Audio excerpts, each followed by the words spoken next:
Howdy folks, my name is Teri and I'm so excited to be talking to you about Shadespire today. I think this game is going to be exciting and I really love this game. I have played it a couple times before I had the core pack, and every time I played it I was like trying to see if this is like the time where it's going to be like the whole facade is going to crumble and everything I thought it was is not what it is, and thankfully that wasn't the case. I got the core game and I played it at DepthCon, I played it at Gen Con in the demo tables, and having gone through it as many times as I have, and I have played this thing a lot in the last week since I received the boxes, I think it's every bit as special as I remember it the first time I saw it. And so I'm really excited to talk to you about it today. Now this is an overview. I'm going to show you a little bit of what's in all of the boxes. I'm going to talk about the boxes themselves. I'm going to talk a little bit about the game too. This is kind of like an introduction, unboxing, and overview of what Shadespire is. Now if I'm going to be perfectly honest with you, I would not call Shadespire a miniature wargame. I honestly think that if Shadespire wasn't made by Games Workshop, nobody would have seen or heard of it at Adepticon in the first place.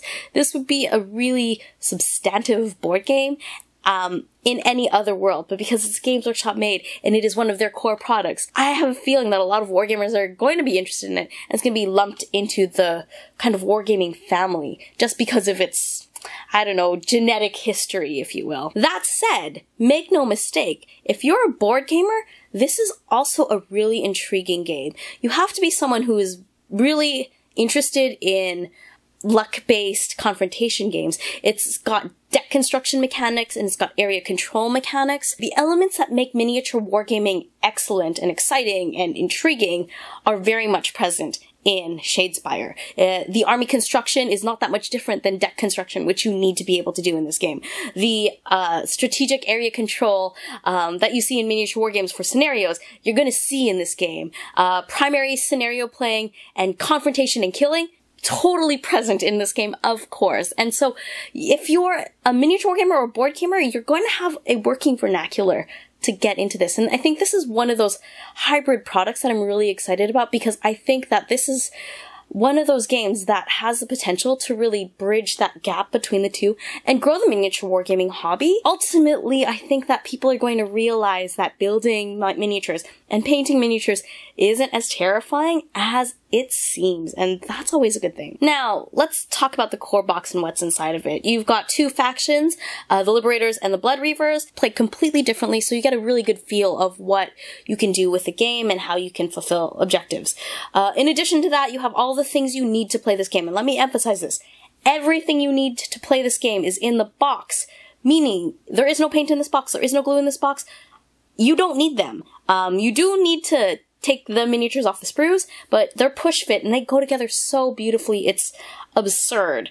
And to be perfectly honest with you, the only problem I had with building these miniatures was poking myself with the spiky bits on the Blood Reavers because they were hurting my thumb as I was pushing the pieces together. Now, there are two boards. They both have unique sides, and they also have the hexes on them, so you can actually lay them out in deployment. They also have enough dice for you to play, as well as the decks for each faction, and a supplemental deck that you can kind of crack open and get playing with the deck construction rules as well. So each player has kind of a way to access these really cool cards. I'm really excited by the box because ultimately I think that the way they've condensed everything you need is perfect. Everything you need for both factions is in the box. It is, however, kind of awkward to split because the number of dice you need and the boards themselves, you have just enough dice +1. So it's like, I've rolled 4 attack dice at the most with the Blood Reavers. There are 5 in the pack. I've rolled 2 defense dice with the Liberators. There are 3 in the pack. One of the reasons why I think that buying the core box is also really good for most people to do is because the expansions themselves are total bare bones, and I recognize there's a pun in there. All there is in the box is the miniatures for the expansion and the cards for the expansion.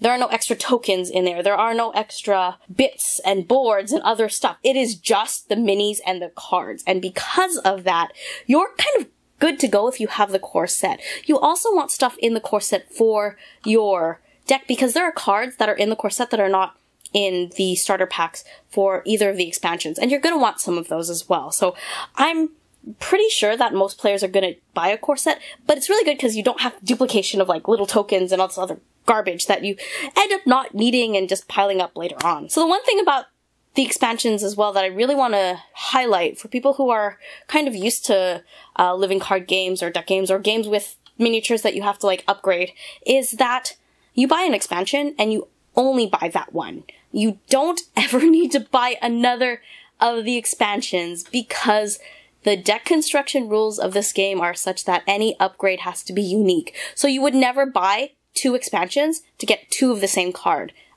So that's never going to be a thing. You're never going to have to buy 2 of any of these expansions ever, and I'm really happy to see that. And of course, the miniatures are insane. What's really interesting as a side note is just how much they're able to pack onto the sprues. The numbers of each of those models for that faction in each pack is completely different. You will notice though that the bases are a little bit different sized, but really in the grand scheme of things, it's not such a big deal. So that's what's in the box. That's kind of what you can expect from the game in terms of mechanics. I'm going to be doing a how to play video, as well as a series of other videos kind of getting into the strategy of each faction, talking about the deck construction, strategically of each faction, and talking about the overall strategy of how each of these is going to play, because I think that people looking at any of these expansions to buy might want to know what each expansion would play like, and what they might want in terms of upgrades from a particular expansion box. So I'm going to be talking about that in coming videos. If you have questions, please leave them down below. If you're interested in seeing more videos like this as well, let me know, please. I'm going to be doing painting videos as well, so if you want to support that, please click the Patreon button down below and support me in creating painting tutorials. In addition to that, if you want to share this video to help get people into this game, that would be a great thing to do as well, and I would definitely appreciate it. That's all for me today. Until next time, I will see you soon.